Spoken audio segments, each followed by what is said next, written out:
आज के इस वीडियो लेक्चर के माध्यम से हम लोग सैंड का फाइनेंस मॉडुलस कैसे निकालते हैं और फाइनेंस मॉडुलस के आधार पर सैंड को कैटेगराइज कैसे करते हैं कि यह सैंड फाइन सैंड है या मीडियम सैंड है या कोर्स सैंड है, इसके बारे में इस वीडियो में हम लोग लर्न करेंगे। जैसा कि IS 2386 पार्ट 1 में सीव एनालिसिस के लिए दिया गया है कि कोई सैंड होगी, उसको हम रिप्रेजेंटेटिव सैंपल लेंगे, ओवन में रखेंगे या एयर ड्राई करेंगे। उसके बाद उसका लगभग 500 ग्राम से ज़्यादा वेट लेकर के इस सेट ऑफ सीप, जिसमें 10 mm की सीप होगी, 4.75 mm की सीप होगी, 2.36 की सीप होगी, 1.18 mm की सीप होगी, 600 माइक्रॉन की सीप होगी, 300 माइक्रॉन की सीप होगी, 150 माइक्रॉन की सीप होगी, पैन होगा, उसमें सीप करेंगे विगरसली। फिर इंडिविजुअल सीप पे कितना रिटेन हुआ उस मास को हम लोग रिकॉर्ड करेंगे, फिर उसको परसेंटेज पासिंग, परसेंटेज रिटेन, ये सब हम लोग निकालते हैं एज पर IS 2386 पार्ट 1।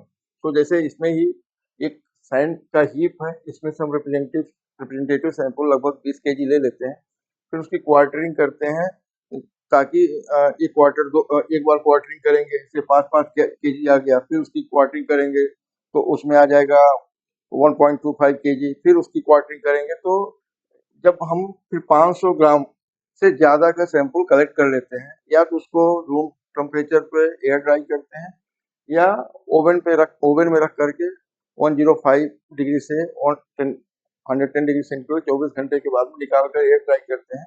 फिर उसका वेट ले लेते हैं। सैंपल जब 500 से ज़्यादा हो तो उसको हम लोग सेट ऑफ सीप जो कि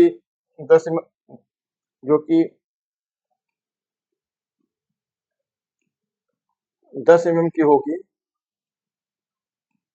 फिर उसके नीचे 4.75 की होगी, फिर 2.36 की होगी, 2.36 की होगी, फिर 1.18 mm की होगी, 1.18 mm की होगी, फिर 600 माइक्रॉन की होगी,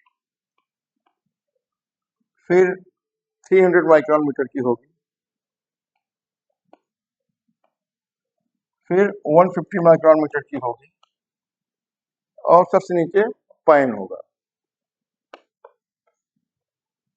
इस पे अब सीप का भी आप यहाँ पे एक इंटरेस्टिंग पार्ट है कि जो सीप है लगभग एक से दूसरी आधे आधे पे हैं। इसको आधा इसलिए रखा गया जो हम सेमी ब्लॉक सीप पे परसेंटेज पासिंग वर्सेज हॉरिजॉन्टल में सीप साइज लेते हैं तो उसमें एक बराबर इक्वल डिस्टेंस पे आता है, तो हमारा कर्व जो है स्मूथली हो जाता है। इसलिए जो सीप का सेट होगा लगभग हाफ ऑफ हाफ होता है।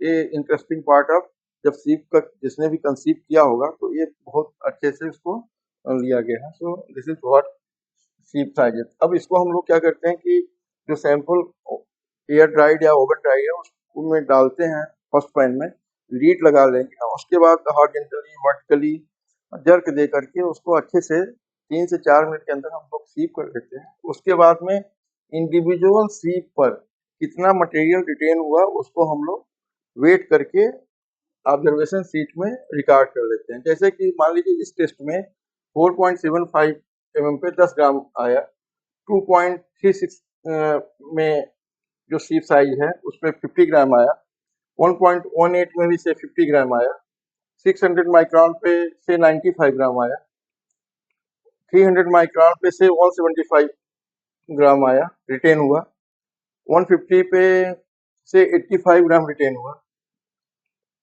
एंड पाइन में से 35 ग्राम रिटेन हुआ।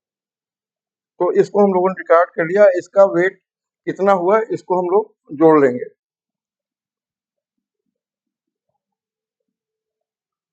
सो से 10 प्लस 50 प्लस 50 प्लस 600 माइक्रॉन पे 95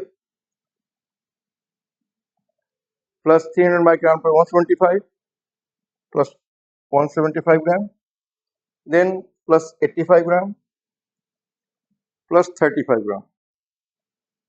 So this has come 500 gram.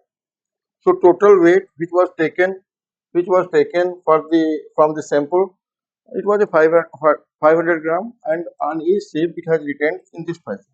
अब इसका हम लोग आगे एनालिसिस कर लेंगे एंड फाइनल मॉडुलस हम लोग निकालेंगे।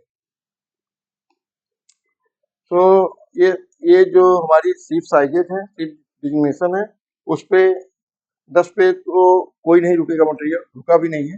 4.75 पे 10, 2.36 पे 50 ग्राम। Likewise it has retained on each sieve and it has been recorded. Now इसका हम लोग परसेंटेज वेट रिटेन, जब परसेंटेज वेट रिटेन निकालना है तो जो रिटेन वेट है divided by total mass multiply by 100, तो हम लोग इसका परसेंटेज वेट रिटेन निकाल लेते हैं।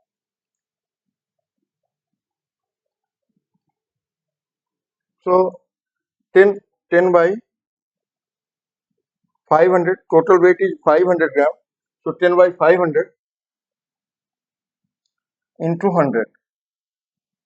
So equal सीप 4.75 mm की जो सीप है उस पे 2% वेट रिटेन हुआ।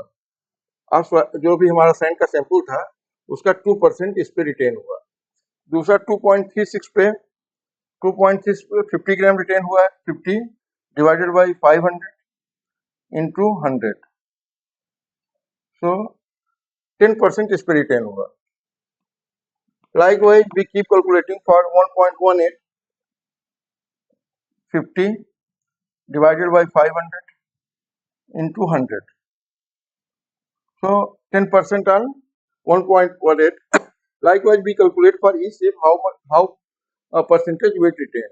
So 2%, 10%, 10%, 19%, 35% and 17% retain हुआ। Then cumulative percentage retain. Cumulative percentage के लिए हम लोग पहले भी देखें कि जो सीप पे हो, जैसे 4.75 पे तो 2% ही है, बट जैसे हम 2.36 पे जाते हैं ये वेट भी ऐड हो जाता है। उसके ऊपर के जितने वेट होते हैं, जैसे यदि ये सीप न भी लगी होती 4.75 पे तो 2.36 पे 12% ट्रेन हो जाता है। That is how we determine, तो इस पे 12% हो जाएगा। लाइकवाइज 1.18 में ये भी ऐड हो जाएगा, सो 2, 10, 10, दिस विल बी 22%।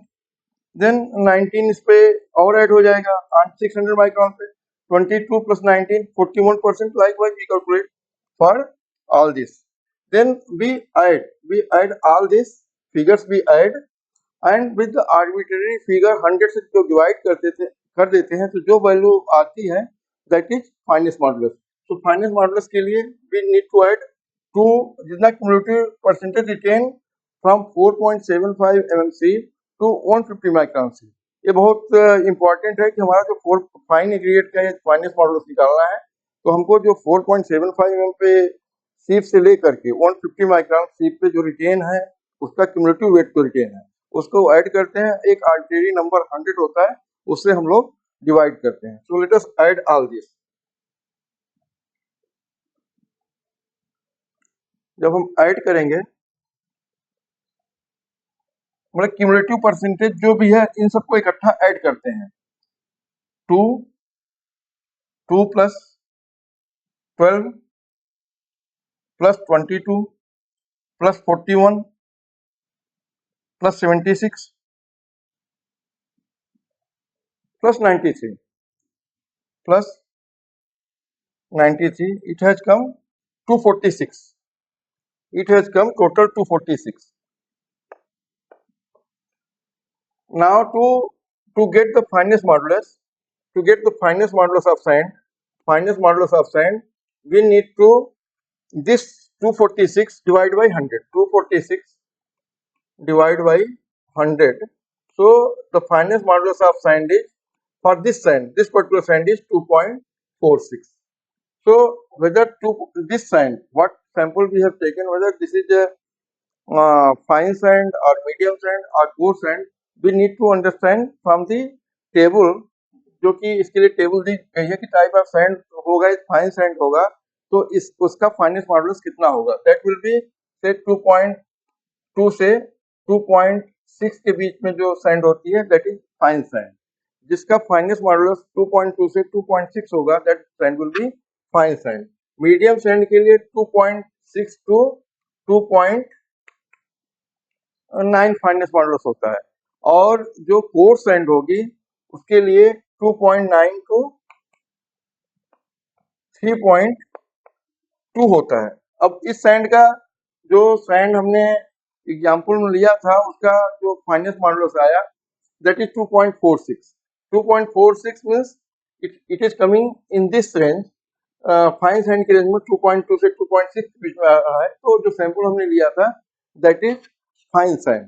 ज्यादातर कंस्ट्रक्शन में हम लोग जो आरसीसी कंस्ट्रक्शन होता है उसमें मीडियम सैंड यूज करते हैं, और जो MORTH के ministry of road transport and highway की जो येलो बुक है उसमें जो सैंड का फाइन एग्रीगेट मतलब वर्क में यूज होना है उसका जो फाइनेंस मॉडुलस है वो 2 से 3.5 के बीच में होना चाहिए। The finance modulus of fine aggregate shall neither be less than 2 and not greater than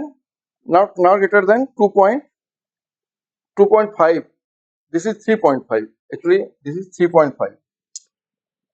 So MORTH के उसमें जो दिया गया है रेंज दैट इज 2 to 3.5 के बीच में दिया गया है, तो उसके अकॉर्डिंगली इसको यूज करते हैं। तो फाइनेंस मॉडुलस से हम लोग ये पता कर सकते हैं कि सैंड हमारी कोर्स है, मीडियम है या फाइन है। जैसा कि पीछे हम लोग ग्रेडिंग जोन से पता किया था, ये जो हमारे पास सी बनावसी जो परसेंटेज पासिंग सैंड का हो तो कौन सी ग्रेडिंग जोन में सैंड पड़ेगी वो, और फाइनेंस मॉडुलस दोनों साथ साथ हम लोग सैंड की क्वालिटी पे इसको करके सैंड की क्वालिटी को डिटरमाइन कर सकते हैं। So thanking you. With this, I hope that finance model will be clear to you all.